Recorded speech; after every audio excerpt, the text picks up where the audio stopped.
Okay. Yeah, okay, it's time. Let's go. Okay, good. Right, where are we up to? We are in the middle of this the sugya of what was it? That's right. Yud Gimel Amud Aleph. Basically, the question of Goda or Ogod, this question of in a situation, in a scenario when you're not able to force the other guy to split up the whatever it is, the thing that you own jointly. So the question is, can you impose upon him the requirement to either buy you out or you buy him out? That's the question of Goda. That's the question of Goda or Ogod. And if you remember, we saw a very interesting machlokas rishonim in Tosfos as to whether or not you can actually up the price to such an extent that you will always be able to do this, right? Because you'll simply, basically, you can blackmail him and say, it's up to you. I'm prepared to pay £10,000, right? If you're not prepared to pay £10,000, then I'll pay £10,000 and I'll buy you out, right? Well, that's one that was the opinion of the Ri, but we saw that the Ritzvah says that can't be, because anyone then could just stop anyone else, and therefore it would seem that that he would hold that, as I think we saw in the Rosh, that it's got to be kind of a reasonable evaluation that takes place in Beis Din. Yeah, okay.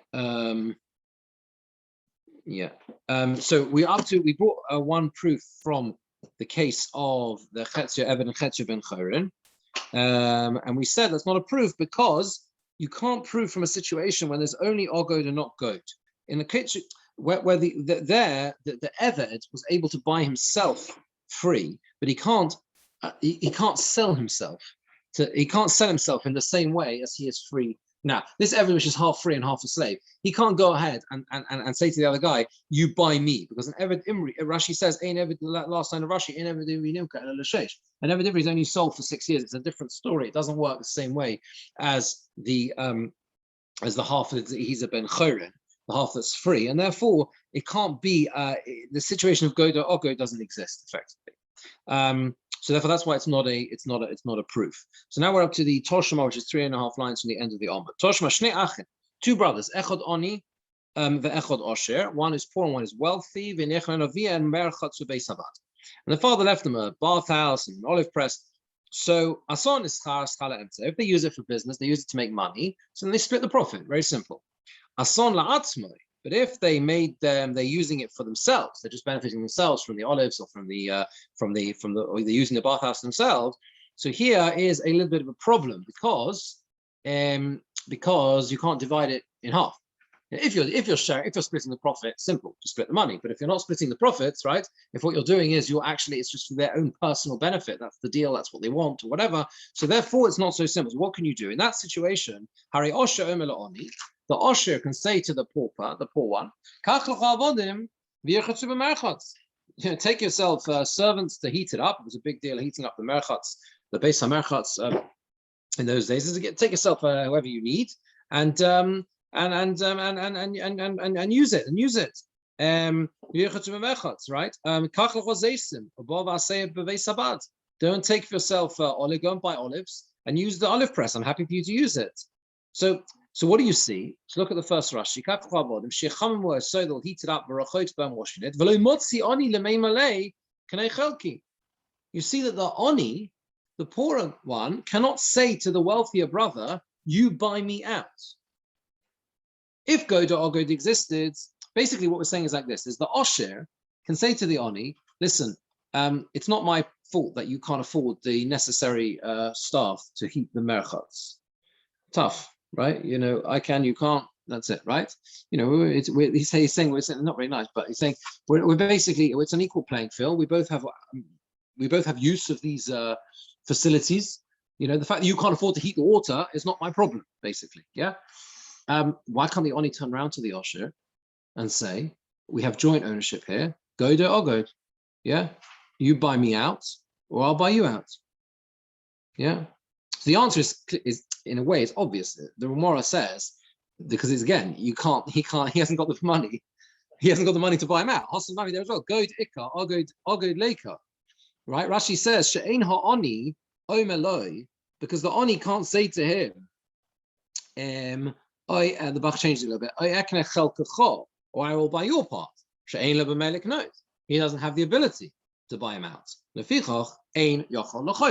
why he can't force him, because he's got no ability to. What? Take it down, Jeremy. What was that? He's got no.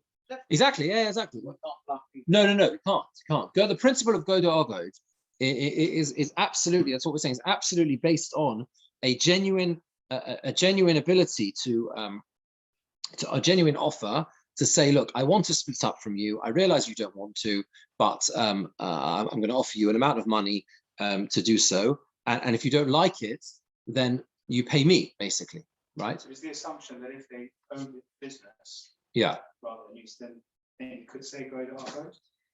If they own it for business, then I don't know. Then the assumption is that there's no need to go down that path.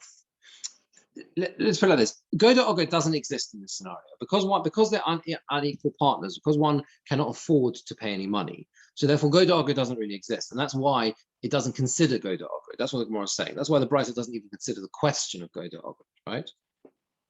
In the case of the Oni and the Osher, right? In the case where it's made to make a profit, then he's still an Oni. He's still an Osher. Yeah, he's still an Oni, but the point is that okay, I think I know what you're saying. I mean, like in the case where let's say they were both.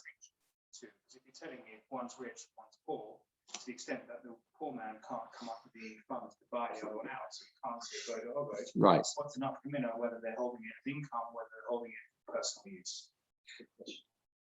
You meaning if you could say go to Ogod? If you can't, it makes sense because then it makes no difference. Well, I'm just saying you could. I understand you can't say go to Ogod. Right. Well, I can't see it.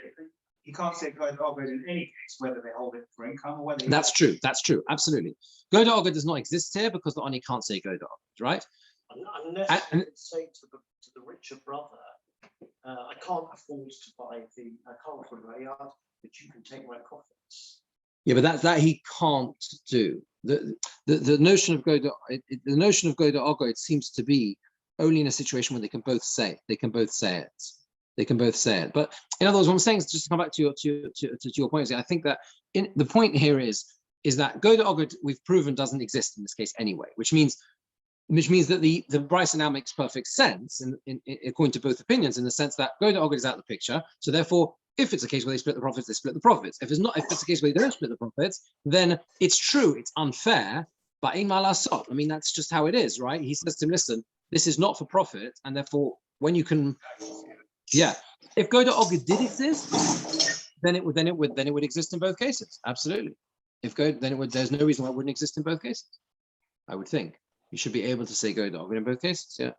So I just want to ask a question. Is it a subjective Oni and Osher, or is there, in the context of that field? I mean, at what point do you define Oni and Osher? What? Audited by BDO. Yossi says if they're audited by BDO, that's the. They're an Oni or an Osher. They're Oni or Osher, Yossi. Before the fees or after? Pardon? He said before or after the fees. No. How do you define that? I mean, where do you draw the line? I don't think it needs a complex definition here. It's definitely a good question in various cases. Here it's a simple point in the sense that the Osher just says to the Oni, when you can afford to use this facility, then use it.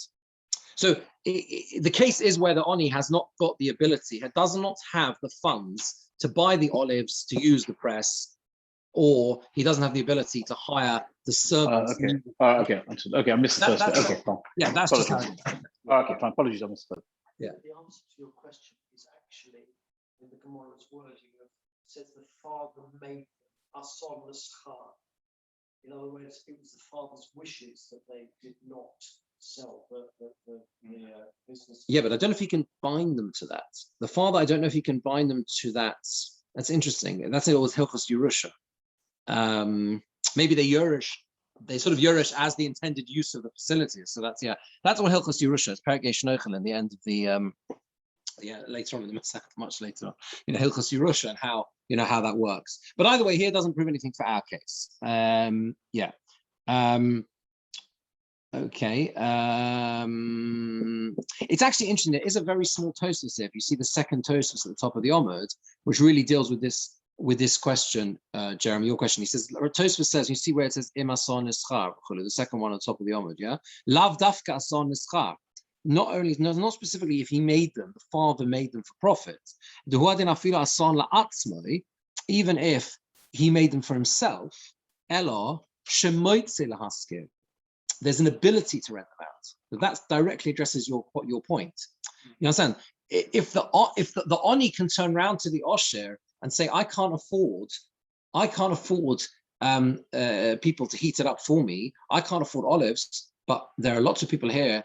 We can use it for a profit-making enterprise, and therefore it sounds like he can push the other brother to say, look, it's moitzel haskin. We have the ability to rent it out, and therefore that's what I want to do. I want to do that because I'd like to make money on it. Otherwise, I'm not benefiting from it at all. So otherwise, it would genuinely be unequal, right? Because so that really addresses that particular point, the unfairness point of how one can use it and the other one can't. Yeah. Okay, Toshma. Let's come from the one tries to prove from another brisa. Zaklal. This is the principle, says the brisa. Whenever you divide something up, ushmoy olav, and it still has the name, the original name that existed before. In other words, even if you divide it in half, it's still called the same item, the same thing. Cholkin. Then you divide it up, imlav, and if not, and if not, you evaluate it in terms of the money or what it's worth. Now, this seems to be a very straightforward knockout blow and knockout proof for Goda Ogo. It's exactly what it's saying. This Bryce is spelling out very clearly that when you have a situation of division, then if you can divide it up and it's still called a garden or whatever it is, or a chotz or whatever, yeah, then you divide it. And if not, you take an evaluation, and that means that's go to Argo. You evaluate it for what purpose? Means you evaluate it, and then one of them gets to pay the money and own the whole thing. Or they could sell it to divide the money. Why would you learn that he has to force them to sell it? Because I think if they agreed to sell it, then there's nothing to talk about. And we can see that later on in the Gemora as well. Meaning, if both parties, we said this from them in the sense that if you and I share a tiny 4x4 patch of land, and we both agree to sell it and split it, or whatever, we agree. We can do what we like if we agree. All these cases only arise when there's disagreement. The one exception we saw in the Mishnah, which we'll come to later in the Gemara, is where we have an external reason where we impose an issa on them to divide the thing up, say for Torah, right? Where we say, no, you are not allowed to physically divide this because of a bizayon to kisvei kodesh or something like that. That's the one exception. Anything else, if we want to split it, we can split it. That's right. Yeah. So that's yeah. I mean, if you look at Rashi says the end of the third line, Shmai Olav, Kol Davar sheyesh bo shir, anything that has an amount, a measure, Shim Tchalkenu Adai Nihei Olav Shmai Orishin. If you divide it up and it will still be called by the original name, so then the halacha is, then you divide it, and if not, Malino Sobadomim. Rashi says, Hainu go to Ogo. What does it mean, Malino Sobadomim? That's go to Ogo. That's what it is. Evaluating it. And obviously, and that's why your point is important in the sense that you're evaluating it, and then obviously there's a disagreement. We don't agree, right? And therefore we're going to have to fight it out, and whoever pays will, whoever agrees to pay, presumably, will be able to get it. We'll be able to get it. Why can you learn you force them to sell it at this point? You mean, how do you know Malino Sobadomim means? How do you know Malino Sobadomim means go to Ogo? That's what we're asking. Maybe it means that you force them to sell. And then you get a guarantee. Then you get a profit between them. And there's no one's being forced out. Yeah, why does the Gemara assume that Malin Sobadomim is go to Ogo? It's an interesting point.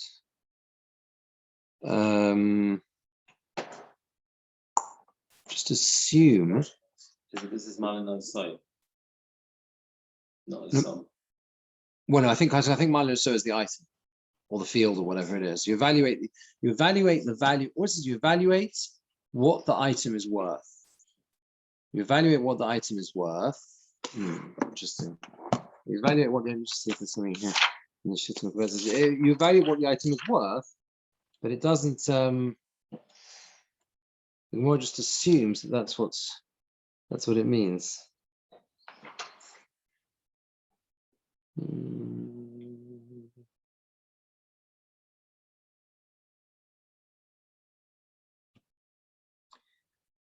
How would you translate it according to that? You evaluate the price. Well, then it would say sell it, wouldn't it? Then it would just say. Then presumably it would just say sell it.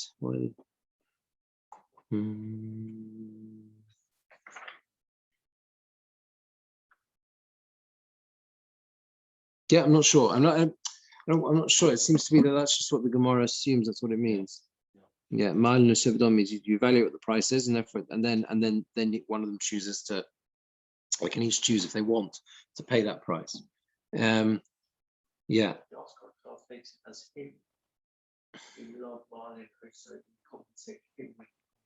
Well, that's the answer then. That would help.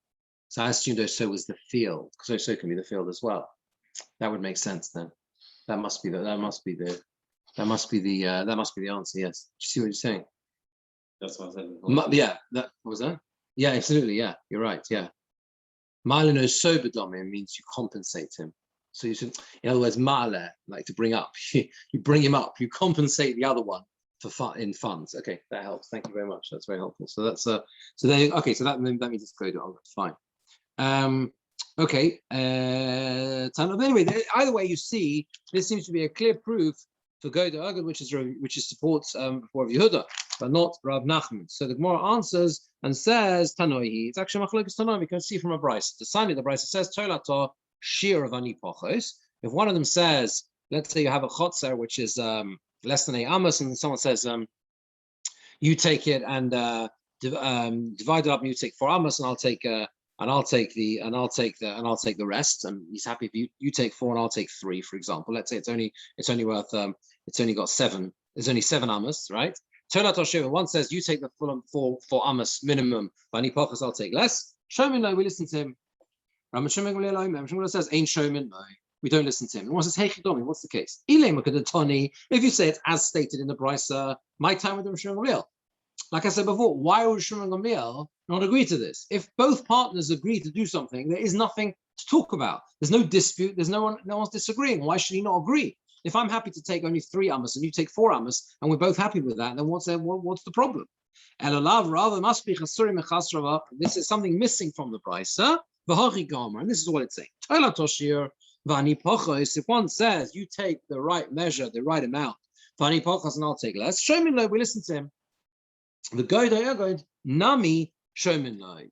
And Goda Ogod, you also listen to him. So in other words, we're adding in here to this Brisa, because the only way we can understand what the Machlokas is, an extra case. The Brisa begins by saying you take 4 amos and I'll take less, we listen to him. And the Goda, and that's obvious, in other words, right? Because if he's happy with that, fine. The Goda Ogod Nami Shomin Loi. And we also listen to him if he challenges him by saying he doesn't want to be mochel. He says, you buy my part or I'll buy yours. We also listen to him. And on that, Gamliel comes to say, ain't Shomin, we don't listen to him. Right? And therefore the machlokas between the Tanakama and Shimon Gamliel is in Goda Ogod, whether we say Goda Ogod or not. Right? Yeah, we're simply saying the machlokas with the Rav Nachman is in fact machlokas between the Rabbanon and Rabbi Shimon Gamliel. Says, in reality, it is as we said before. It's as we said, as we have it, we're not adding anything into the Brisa. Now, but you said my time, Rabbi Shimon Gamliel. What's the reason of Shimon Gamliel, who says you don't listen to him? Mishum da'omalei, because he can say to him, Ibedomi. So in other words, why does Rabbi Shimon Gamliel say that if he offers to take less, then we don't listen to him? Why shouldn't we listen to him? Like, it's a nice offer. The other guy should be pleased.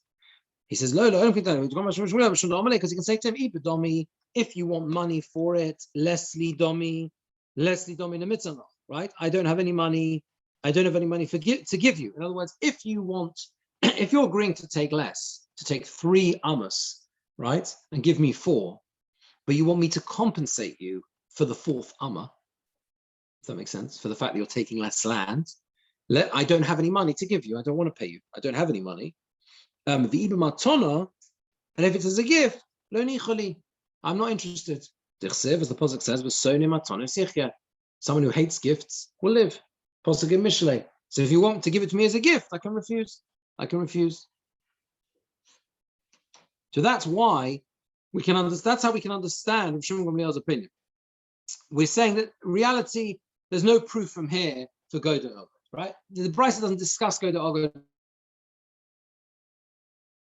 We wanted to insert it in because we said that's the only way we can understand what the machlokus could be. Goda Ogod, whether you say Goda Ogod. Saying, forget that. Nothing to do with that at all. Why does Shimon Gamliel say Ein Shomiloi? If a guy turns around to you, you have a partnership with someone, and he offers you a fantastic deal, he says, this is only a 7 amma piece of land. I'll take 3 and you take 4, right? Why shouldn't you listen to him? You're winning. You get the right amount. You're getting, we understand from the Mishnah there has to be a minimum size land in order to force someone else to divide it up. But surely that should only be when the person who is forcing the division, imposes on the other party a piece of land or a house or whatever that is too small for functional use. But if he's not imposing that, if he's saying, I realize this land is not quite big enough, and I'm happy to get a little bit less because I'm so desperate to split from you, why shouldn't you listen to him? Why shouldn't we go with that? And that, the Gemora says, Shmuel says, no, because he is losing out still. Because either the guy is expecting some form of compensation for taking a little bit of, he's not just giving it up for free, in which case the other one can say, it's not, I don't want to pay you. I don't have any money to pay you the extra, to pay the difference so that we're both equal, if it like that. Or he can say, getting gifts is not always a great thing. Mishlei encourages us not to want gifts. So that's a reasonable, it's fascinating that that's a claim in halach, to say you cannot assume, because someone who hates gifts will live, that you can't assume that a person is happy to receive gifts. Does that make sense? Because there is a philosophical path down which you see from Mishlei that a person might want to go, which says, listen, I don't want to receive gifts. Well, it's just a psychological thing, isn't it? You always feel like you're going to see guys. Absolutely, yeah, absolutely. Although the pasuk in Mishlei is a bit more complex than that, really, because it says "Soni matonas yichya." So what does that mean? Why do you live? I mean, I'm sure there's lots of Toras on this, right? Why do you live by refusing a gift? I mean, what's the?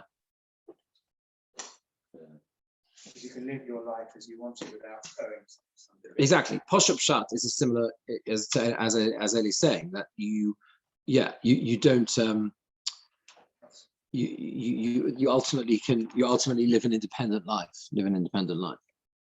But there's probably other pshatim as well to do with not being sort of being almost like beholden only to Hashem.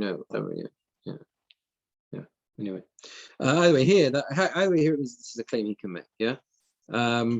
Let's see. What was that? So I like getting presents. You like getting presents, yeah. No, I think most people do. I don't think that's unusual, but it's just that's yeah. Okay, let's see Rashi. So Rashi on this is Tola Toshia, the second wide line, the third wide, Tola Toshia any pachos, you take the right amount, I'll take less. Going, for example, Chotz Shem Vashmen Amos. The cases where it's a Chotz is less than 8 Amos. V'Omer Zeh Chalok Tzol L'Chot Daled Amos V'Ani Amosa. This one says you divide and you take 4 Amos. V'Ani Amosa, and I'll take the rest. Yeah, I'll take the rest. Right, you take 4 Amos and I'll take the rest. I'll take less. I don't mind. The go to Argonami Shloratzim Chol Klo Melknei Chalke Knei Chalke. He doesn't want to be mochel at all. He says, you buy my portion or I'll buy yours. Sorry, it's 4 amos the minimum. Is that Yeah, what you said? yeah. The Mishnah. Maybe you can't say go to Ogod because the remnant, the 3 amos, is not really saleable. So if it was go to Ogod, then it would be 7. It would be 7 amos. In other words, if we went down the route of go to Ogod, it would not be 4 and 3. right? Because it would be either, it would be all, the whole lot. Yeah, yeah. We're going to come on to a case soon, like now, basically, where there's an unequal split. We're going to go on to a case where you have, for example, two maidservants. One knows how to bake and one knows how to sew. So it's an unequal, just to split the two is not equal. So there's a whole thing about that. We'll get to that. But at the moment, we're talking about a piece of land, which is more straightforward in the sense that if you went down the route of go to Ogod, then it would be fine. But if you didn't, it's too small. So the Gemora says, "V'go to Ogod nami Rashi Karelon shlei rotzen el chol klum." He didn't want to be mochel at all. Ela knei chalki or knei chalkacho. He says, "Buy my portion, or I'll buy yours." That's what we wanted to say. We had to insert that in the brisa because it's the only way we can understand what the machlokas is. What the machlokas is. And then we said, no, we don't have to understand it like that. So it is no proof. So where are we at the moment now? We have a clear brisa supporting Rav Yehuda. That is stinner to go to Argo. That's what we brought earlier on. There is halacha because that malino so dominant. Yeah, because there's a clear brisa supporting Rav Yehuda's opinion. We tried to suggest that it was a machlokas tanoim to save Rav Nachman. Yeah, because then Rav Nachman could turn around and say, I don't care. You got a brisa supporting you, Rav Yehuda, because I've got a brisa supporting me. I've got another Tana, right? But we say you cannot prove that from this brisa. Yeah, you're not going to go down the route of inserting a whole extra clause into a brisa which doesn't exist if you can explain the machlokas on a much simpler level, which is how we've ended up with the Gemora. You with me? So therefore, we are back to square one in the sense that we are leaning very heavily on the side of Rav Yehuda, that there is a din of Gode Ogod and not Rav Nachman. Now, Omalei Abai Rav Yosef. Abai says to Rav Yosef, Hod Rav Yehuda d'Shmoli. He says that the shit of Rav Yehuda, who says you can say Gode Ogod, is actually the view of Shmuel. Shmuel was the Rebbe of Rav Yehuda, so we're saying that Rav Yehuda heard it from Rav Yehuda. He heard it from Shmuel. This not because the Mishnah says, "V'kisvei HaKodesh." This was our Mishnah earlier on. Afal pisha shneim rotzim lo yachlok. Kisvei HaKodesh, if it's Sifrei Tanakh, even if they both want to divide it up, lo yachloku, they can't divide it. V'amar Shmuel, and on that, and we said why? So we said why not? Because of the fact that it's a disgrace to the Kisvei HaKodesh. It's a bizarre. Yeah? Even if they both agree, they can't divide it. Most things you both agree, no problem. If we agree, what's there to talk about? The Kisvei HaKodesh, you're not allowed because it's a bizarre. V'amar Shmuel says l'shon b'krachecho.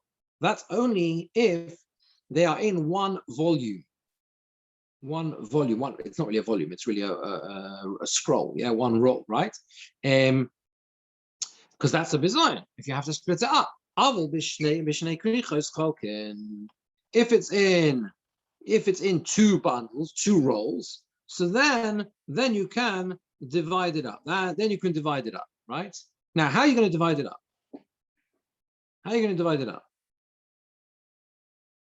It's not equal, right? Torah is not equal to Nevi'im and Ksuvim, right? It's not going to be equal, right? Rashi's example is Torah in one roll. Well, you've got a scroll of Torah and you've got a scroll of Nevi'im. Have 6 months of Torah and 6 months of Nevi'im. We're assuming they just didn't want to divide that up permanently. One wants to go and live abroad or something.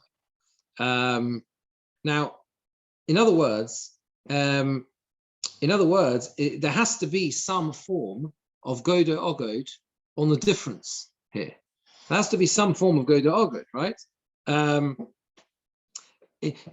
Unless you have, because you have two items, this is where I said there's a shift now between a case of the same, where we are clearly getting equal portions, right? We've been talking about dividing something where you can divide a parcel of land. So you get 4, I get 4, everyone's happy. Here, that's not possible because they're not equal. So there's going to have to be some money that changes hands to even things up. Whoever gets Nevi'im is probably worth less than the Sefer Torah. So therefore, they're going to have to make a thing. So Gemora says, if you're going to say that there is no halacha of Godo Ogod, right? So then my area b'krach echod. Why is there only krach echod that you can't divide it up? When it's one, we're discussing one scroll, one Sefer Torah, whatever. You can't divide it up because of it's a disgrace to the Kisvei HaKodesh to divide it up, to cut it in half. Even in 2 volumes, in 2 scrolls, It's also not possible. To divide it up for a different reason, because there's no ability to force the other one to pay a certain amount or to receive a certain amount in terms of the difference. There's going to be the only way to understand Shmuel's what we're trying to say is the only way we can understand Shmuel's statement, because it's that Shmuel's statement rests upon Goda Ogre. Shmuel says if there are two separate scrolls, so one is Torah and Nevi'im, then Cholkim, then they can divide it up, right? They can divide it up, right? You take Torah and I take Nevi'im, right?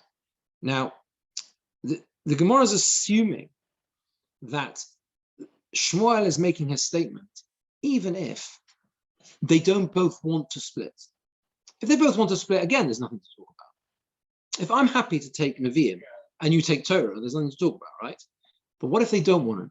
What if we jointly own these two Sforim, Torah and Nevi'im, and I'm not interested in splitting. I want to stay. Yeah. So we're assuming that Shmuel said what he said, even if they don't want to. One of them doesn't want to. The other guy can force him to split. How? How can he force him? Clearly, it must be through the mechanism of go do ogo. You whatever you want. I don't mind. I'll say to him, you pay or I pay the difference, but that's how we're going to agree to split.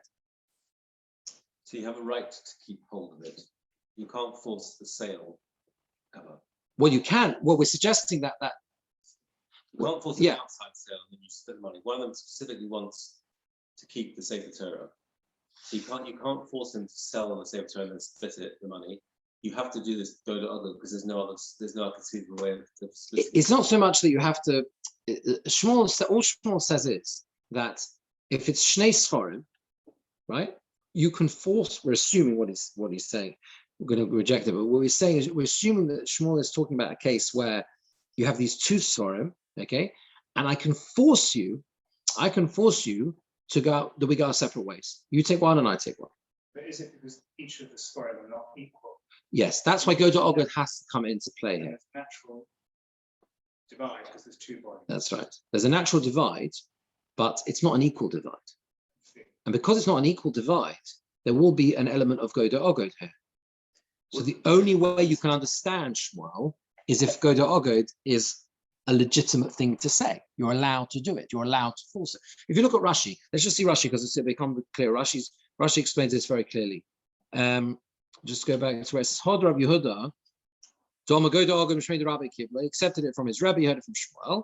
So he said, Bekrach Echod, Kol Sifrei Nasun, beginning Rashi just tells us that all of the Sifrim in those days were all made in a scroll, based in the Chalke Bezoinus. If they don't bring it to based in to divide it, there's only going to be a Bezoin. You're going to end up splitting it out in a way that's going to cause a disgrace to them. Let's say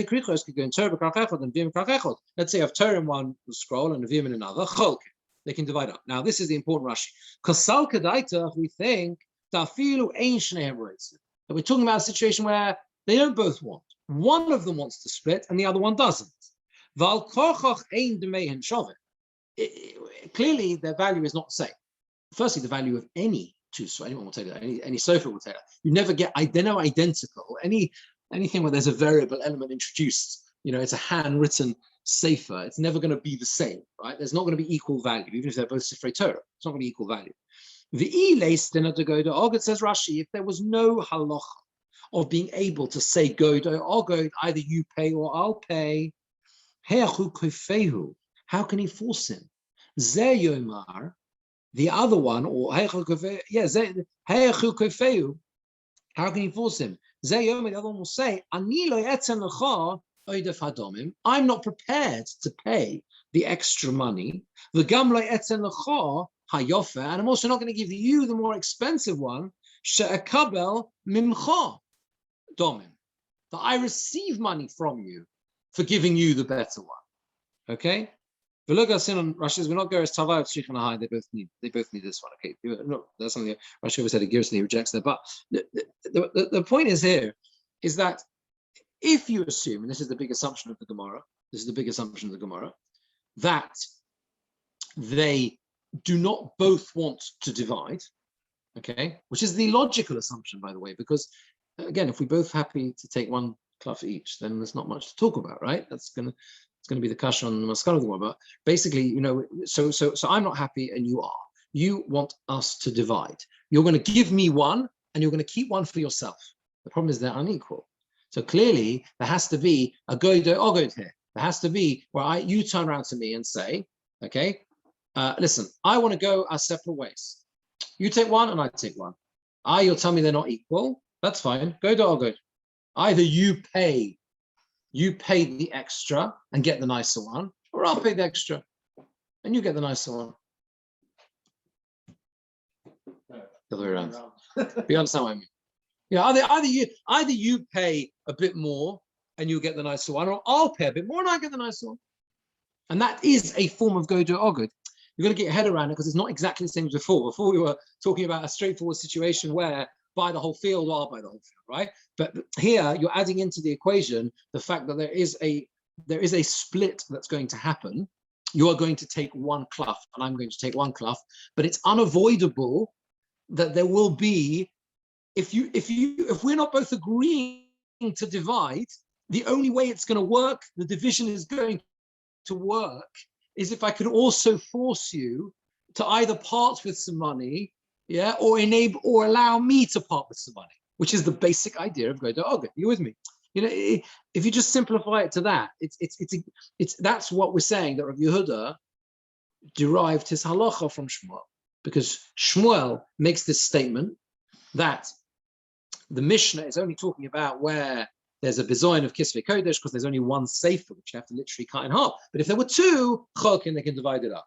So Rav Yehuda understood the Gemara suggesting that Shmuel was talking about even when one of the partners doesn't want to, and the other one can force him to. Yeah, even though there's going to be that means he's going to have to say to him, "Go to Ogod," because either you're going to pay the extra money or I'll pay the extra money to make sure it's a fair split, right? So would Yehuda hold if someone inherited a table and chairs, one for the chairs, one for the table, would hold the same logic of go to Ogod? Why? If they didn't want to divide up, Well, you couldn't because they're different things. so if you don't, Cut the table in half, whatever. I'm saying they have. I'm not quite sure I understand. If he's learning that it's nothing to do with the same Torah being cut. It's Yeah. two scrolls. it's two scrolls. Why couldn't that be anything?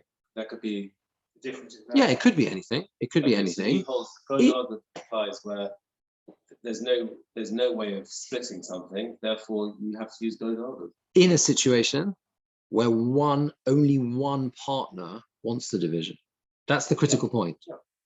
In a situation where only one partner wants the division and the other one doesn't, and it's not something which naturally is fairly and equitably divisible. Okay, so there's going to have to be some payment of money. In that situation, if you hold that you can force the split nonetheless, and therefore you're going to force some money to change hands to facilitate the split in a fair way, yeah, that's godo ogod. That is what it is. And the rich man, poor man thing is just unfortunate, but that's the way it is. You meaning the fact that the rich man is going to be the one who's going to have the stronger upper hand here? Yeah. Yes. Although that was what the Ritzvah in Tosfos was coming to mitigate. Not completely, but he was saying, listen, it makes sense that there will be limits to this. If you learn like Thuri, that it's unlimited, then the richer guy is always going to be able to force the poorer one because he will just keep upping the price. He'll say godo ogod for £100,000. So Rabbi Yehuda holds that actually that's unfortunate, but that's the way it is. Yes, effectively. I mean, look, when we finish the Gemara, we'll have a quick look maybe at the Shulchan Aruch, because the halacha is like Rabbi Yehuda, which is fascinating. Godo, it's how we pass. Godo ogod. You can say godo. Don't know when and how it applies. But the Gemara. But let's just try and finish the Gemara. The Gemara says there's not a proof. Why is not a proof? Why is it not a proof for Rabbi Yehuda? So the Gemara says, Tirgum Rav Salman explained it, but Shneim wrote in. He got the whole case wrong. Shmuel was only saying his halacha that when it's two scrolls, two sforim, we divide it up when they both agree. Look at Rashi. the Masnisin Koi. It's going on the situation when they both agree in the Mishnah, the Ktani Lo Yachloku, right? Where it says you're not allowed to divide it up. Shmuel, and on that Shmuel said, right? If there are two scrolls, if they both agree, they can divide it. The Mishnah says like this. The Mishnah says like this: Kisvei HaKodesh, the rules do not apply. Even if there's, we both agree, because of bizayon, disgrace for the Sefer Torah, we don't allow you to cut it in half. You take Rashis and Shmos, no matter what you agree, you're not allowed to do it. It's a bizayon. Says Shmuel, that's only if it's one Sefer. But if it's two, so let's say one as a Sefer Torah and there's a Sefer Nevi'im, and you both are happy, you don't want to say, you've already got a Sefer Torah, so you all you want is a Nevi'im, right? Then that's fine. Yeah, then it's okay to do like that, right? Now what's the so that we understand now is no proof for our scenario, because now go to Ogud is irrelevant. If we both agree, and I'm happy to take something that's a bit less, worth a bit less, and you're happy to take something that's worth a bit more, there's no go to Ogud because we're all in agreement, yes? But what's the obvious question? What's the chiddush? Obviously, if we both agree, what's the chiddush? That's the problem here with the dich of the Gemara, the answer to the Gemara. And there's a fascinating little piece here in the Shita Mukubetzes brings from Rabbeinu Yonah. He says like this. Yesh Beforshim, he says, it's not the Komash Malon. This is Rabbeinu Yonah. Some say pshat is the chiddush is we don't make a gezerah on two, because of what? Yeah, that's a simple sort of pshat. You might think that because of the concern of disgrace of Sifrei Kodesh, so we'll say even if there's two, so you can make a split which doesn't involve bizayon, you still don't let them do it. Okay? Because of bizayon. Yeah, we go so far with bizayon that even if in the case there's no bizayon, because there's two separate svarim, you still don't allow it. That's one pshat. But he gives another fascinating pshat. But he says, it seems to me, the Okamashman on the Chiddush is the Talmud Masnisim Shum Kovid Kisvei HaKodesh. It's coming to tell us that the reason of the Mishnah is because of the honor due to the Kisvei Kodesh. Hilch, therefore, if it's two separate scrolls, you can divide it up. Shaloi Noima, that we should not say. In other words, the Chiddush of Shmuel is, don't think the Talmud Masnisim that the reason of the Mishnah is not because of Bizayon or Kisvei Kodesh. You might think it's nothing to do with bizayon. It applies even if they're two separate svarim. And what would be the reason? Kedei sheyeh l'shneim Torah, Nevi'im, Uksuvim, so they should both jointly own.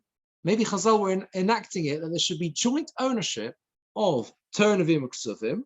Kedei sheyeh l'shneim kol haTorah. They should jointly own the whole Torah. V'lo kol kol echad mehem. And none of them will be sort of lost in a way. Well, Yerushalmi coming against an argument which is actually a sorrow, which is actually brought in Yerushalmi. There is an opinion, it seems, in Yerushalmi that even with two separate svarim, you can't divide up. Two separate sets of telim. Some say you can't divide up. So they shouldn't end up learning separately. They'd be forced to come together and learn together. It's very clear, brilliant. In other words, you might think that this question is not interested in Bizayon Kisvei Kodesh. I mean, it is, but it's not the reason. And it makes no difference whether it's one Sefer, whether it's two Svarim. The Mishnah, Chazal, have a vested interest in joint ownership of Sifrei Kodesh. Because if it's joint ownership, you've got to come together. You can't sit at home with your Sefer Torah. You can't sit at home with your Sefer Doniel, your Sefer Tehillim. You've got to come with someone else. So we want to engineer joint ownership. And therefore, even if there's two scrolls, we insist that you keep joint ownership. And it actually seems that there's such an opinion in Yerushalmi. So Shmuel's Chiddush is that's not the reason. And therefore, if it's two Svarim when there's no concern of that, go your separate ways. And the only concern is Bizayon Kisvei Kodesh. It really is. It's exactly what it is. It seems like a Chassidish Torah from in the Rabbeinu Yonah. It's a Rishon, it's a Rishon, but it's very fascinating. And it seems that there is such an opinion in Yerushalmi. Yeah. There's a very strong, as we know, there's a very strong theme in the Gemara about not learning the Maila of it, but it's a massive chiddush to say that Chazal will go so far to make a whole halacha imposing and preventing, shutfim dividing up, so that they have to come together and learn together, have to share their. Okay. Anyway. Only the case when there are no other Sifrei Torah Whatever, it would be just in a situation when there is joint ownership of Sfarim, you force them to stay in it. Yeah. Okay. Omra Meima. Meima says Hilchas Halacha is Istin of the Goda. Halacha says a Meima that we do hold of Goda Ogod. We do hold of Goda Ogod like Rav Yehuda. Omra Rashi La Meima. Rav Meima. Hodor Rav Nachman Mai. What are you going to do with Rav Nachman? What about Rav Nachman's opinion? Who doesn't hold it? Omalei Sitim. Omalei Sitim Lo Shmieli. I haven't heard it. Meaning I don't hold of it. I don't agree with Rav Nachman. V'loi, does he not? Rabbi Birnbaum of Dimi Birnbaum Shavak Lo Avu Tarti Amosa. Rabbi Birnbaum of Dimi Birnbaum were brothers. Their father left them 2 maidservants. Chado Yodah Afyo Bishuli. One of them knew how to bake and cook. Chado Yodah Pilcha V'Navlo. And one of them knew how to spin and to weave. Rashi gives 2 shots in there. Rashi says Pilcha V'Navlo is Letavis V'Lerog, to spin and to weave. Vishnachrin, another version of Rashi is Bistarki Tachshiti Safsalim Shikorin Tepet, some sort of upholstery, ornamental benches or something like that. All right. The one you had to create tapestry. Whatever it is, one was involved in needlework and one knew how to bake and cook. And they came in front of Rava. What we said to them, Leis dinner to go to Ogod. There's no halacha of go to Ogod. What does that mean? How would go to Ogod operate here? Basically similar to how we saw before. If you see what Rashi,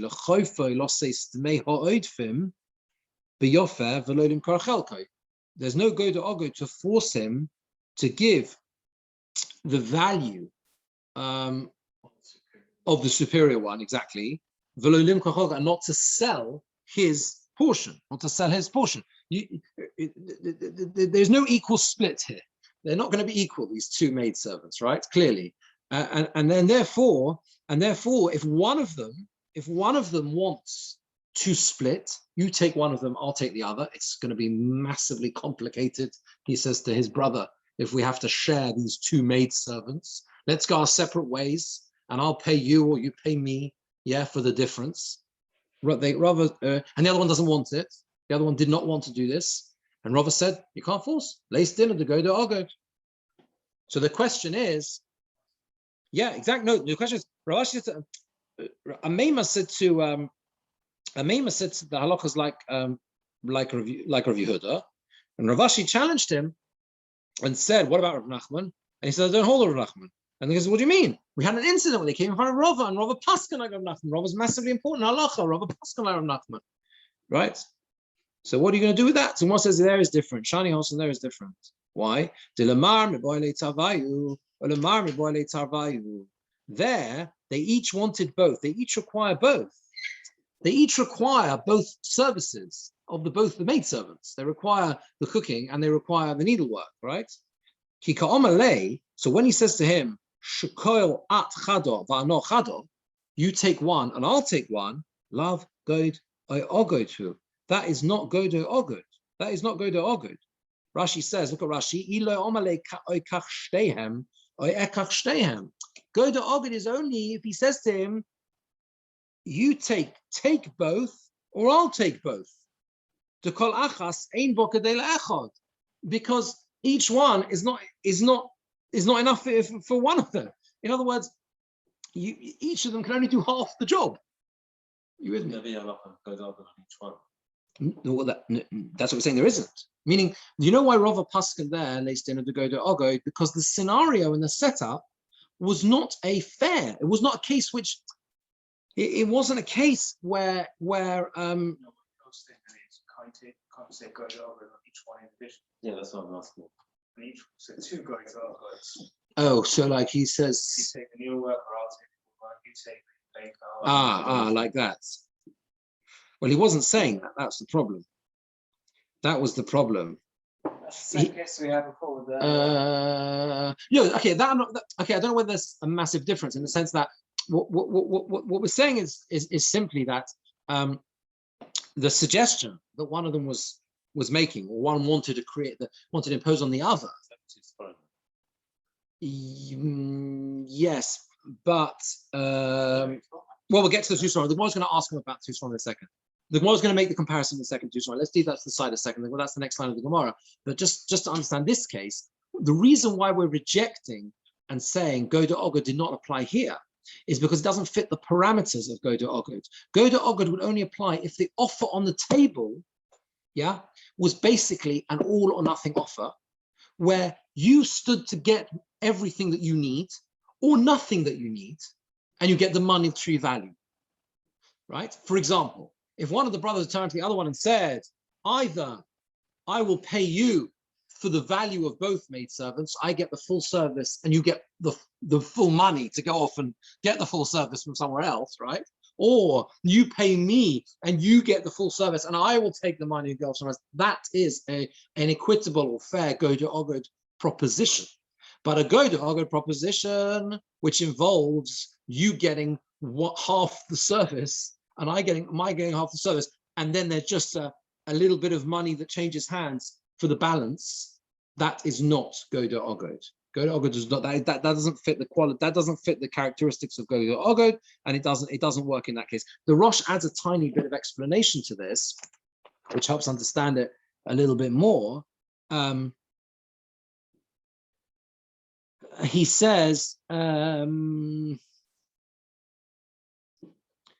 shaykh Goda Ogod, the Rosh says, Goda Ogod does not only applies elabadova shetashmishon shover, where their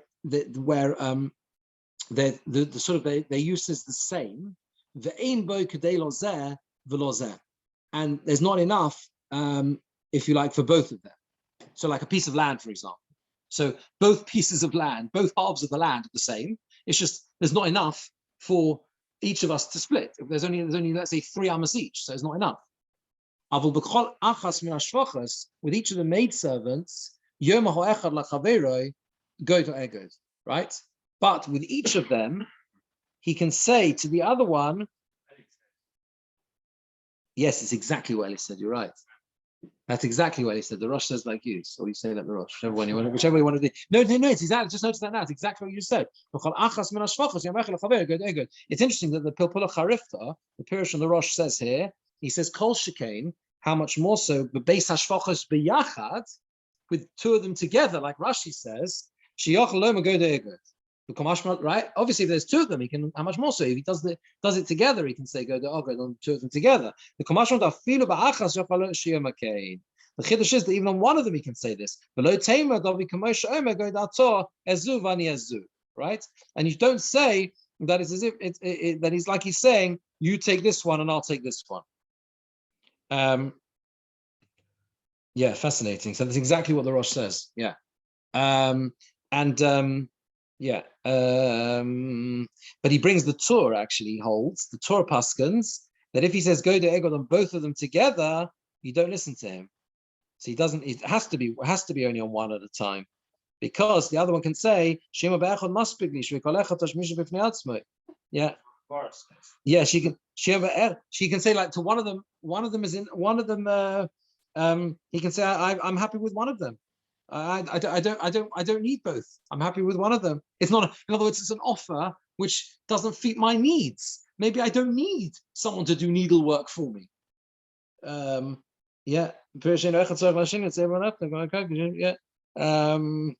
Yeah. Anyway, the Rosh says that the same thing applies. Let's say you got a field in a vineyard. They inherit a field in a vineyard, right? And it's not enough to divide. You don't divide the field and the vineyard through a process of Goda Egod. On each one independently, you say Goda Egod, exactly as you said it. You with me? You have a sod and a carrot. It's getting quite late, I know. You have a sod, huh? Confusing myself. Yeah, no, you have a sod, you have a field and a vineyard. A field and a vineyard. So don't fall into the trap of thinking that with a field and a vineyard, you take the field, I'll take the vineyard, and it will be a Goda Egod on the difference in value. If the vineyard's worth more, so then I'll get a bit more. If the field's worth more, you'll get a bit more. That's not Goda Egod. What is Goda Egod? Goda Egod is where on each one independently we have a deal where I say to you, either you pay for the vineyard or you keep, you pay for the vineyard and you keep the vineyard, or vice versa. and similarly the field separately. So exactly as you said, right? But let's say you have a big field, that's different, and then it's equal. Then you can divide it through go to go. Let's just finish the Gemara. The Gemara says, "Well, kisvei hakodesh, well, kisvei hakodesh." What about kisvei hakodesh? The tarvayu miboy lahu. They both require them. Kisvei hakodesh is exactly the same case. They both need the Torah and Nevi'im. V'omar Shmuel, and Shmuel said, "L'shon el b'karach echad." We said it only applies in one scroll. Aval b'shnei krichin cholkin. Shmuel said with two scrolls you can divide. And the Gemara says, if you look at Rashi, so Rashi says, I will raise krichos cholkin v'kosaka taitach, and we think that it's against the will of the other one. That was a Havman. We're going back to the original Havman we had before, but the cases where you can force the other one.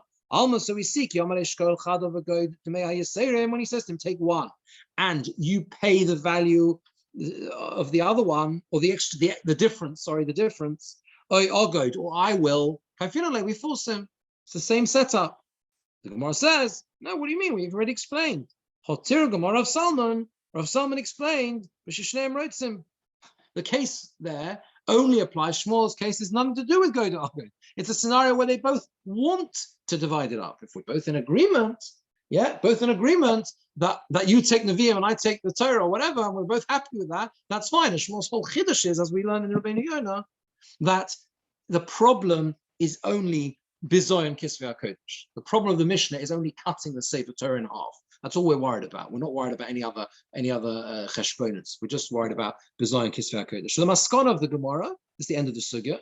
Maskana of the Gemara is that we hold like Rav Yehuda, we pass over the go to Ogod, right? Pass over go to Ogod, and the case and the scenario where go to Ogod applies has to be a case where there's a genuine sort of like offer of full benefit. Go to Ogod is not where you're giving me sort of half the service. You take one maid servant, I'll take the other one, and we'll pay the difference between them. That is not a case of go to Ogod. Yeah. Rashi seems to imply that the go to Ogod is on both of them together, two maid servants together. The Rosh seems to say, like Eli says, which is that it's on you do a go to Ogod on each one independently. So we'll leave that in Mitzvah Hashem just before we start the next sugya. Next time we'll maybe have a quick look at the Shulchan Aruch just to see, sort of round it up, see what the halacha is on this. Okay. Have a good evening, everyone. Okay. Thank you. Mazel tov to Richie and to Avromi. Two people in the Chevron.